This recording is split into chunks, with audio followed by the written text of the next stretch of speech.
Yun, update tayo sa mga ginagawa natin dito sa banyo. Dito, bali nakapaglagay kami ng mga pintuan. Yan. Bali mga pintuan natin, puro luma. Second hand. Mga ginamit, pagkatapos binaklas namin. Tapos, nag-provide lang ako ng mga indest dito. Yan. At saka dito. Nilagay ko rivet para matibay siya. Hindi lang siya screw kasi ito katagalan pagalit. Yung rivet hindi siya kinakalawang. Kasi ito palaging shower, yan tubig yan. Kasi pag once na nilagay ko yung screw dito, mangangalawang yun.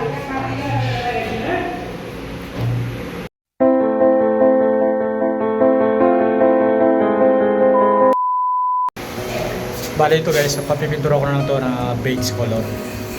Enamel. Hindi siya waterproof kasi pag waterproof ang ginilagay mo rito yung pintura dito. Katagalan is tubig, malulusaw yung pintura. Para uniform siya rito. Yan. Kaya kulay beige. Ito papapansin yung mga to kasi luma mga to. In-improvise lang namin mga to, yung mga frame niya. Yan, ito mga bago to. Ito mga handle na to. Tapos yung lock, isang set bago lahat yan.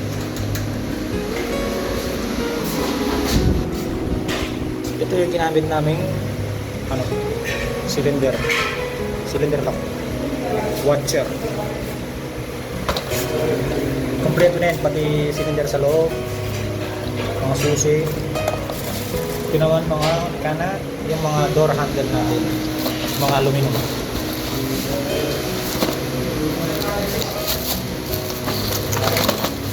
Yan, kulay beige din.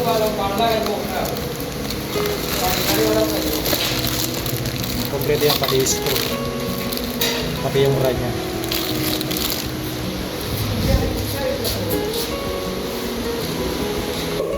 Regarding naman dito sa mga drain natin yan, pinuto na nakapon to, tapos pinalagyan ko ng waterproof. Yan, bawat sulok. Pero pinalagyan natin ng temporary na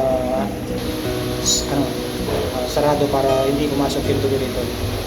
Pag ma-deliver yung mga drain natin, saka natin tatanggalin to. Fix lang natin ng kasamang may adhesive. Yung gamit natin dyan, 304 na stainless para hindi nakakalaman.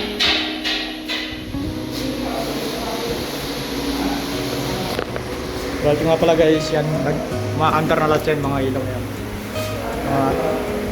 Yan. Lahat yan.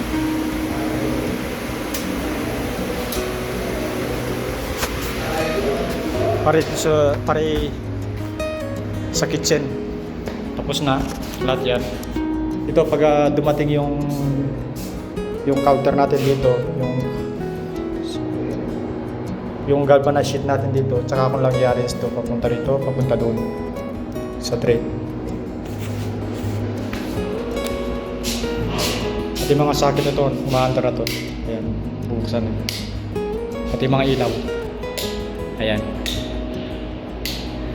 Yung isa, para sa just in case maglagay tayo ng exhaust fan, may nakaprepare siya ng exhaust fan. Ito pang ilaw lang to.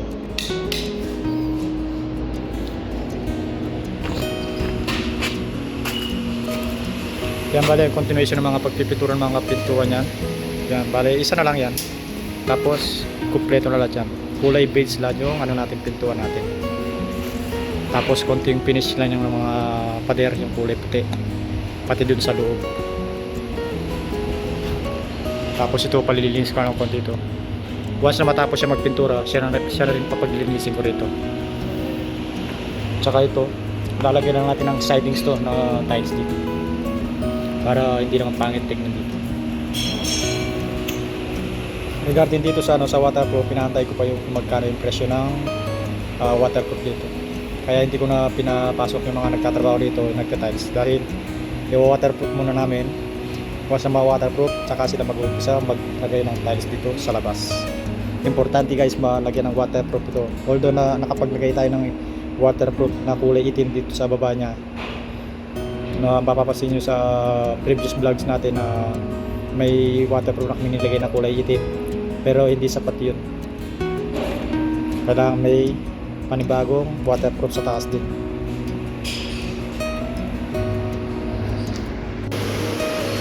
Bali yan guys, nag-upisa kami dito mga 8:30 ng umaga, halos sa 10 o'clock pasado na ng umaga. Bali nakadalawang set na kami ng pintuan nakalagay na. Ito guys, nilagay ko na ng ano to, tapos pipinturahan na lang to ng enamel na pintura. Kulay beige din para uniform sa buo sa pintuan. Bali yan guys, nag-upisa kami dito mga 8:30 ng umaga, halos sa 10 o'clock pasado na ng umaga. Bali nakadalawang set na kami ng pintuan nakalagay na. Ito guys, nilagay ko na ng ano to, tapos pipinturahan na lang to ng enamel na pintura. Kulay beige din para uniform sa buo sa pintuan. Mustafa. So yun guys, pangatlong pintuan na kami.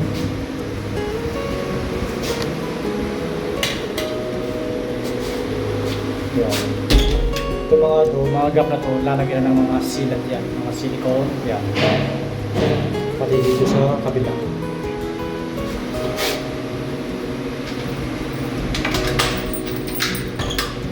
Yan.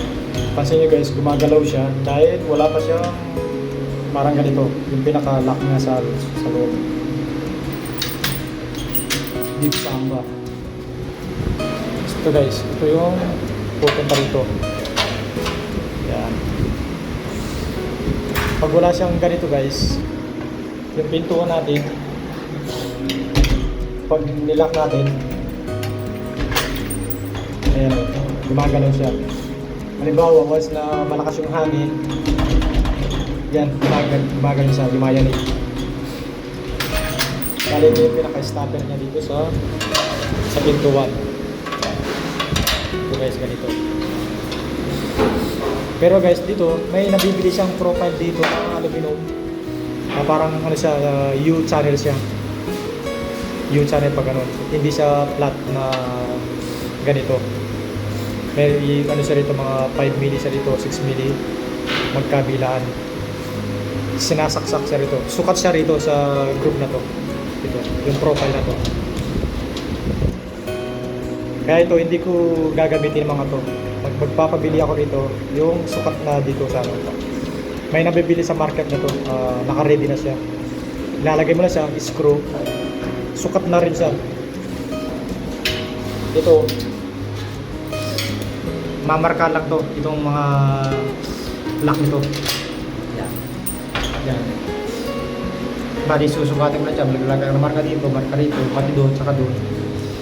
Tapos, i-pwesto mo na ito guys. Yan. Itapat mo na sa marka.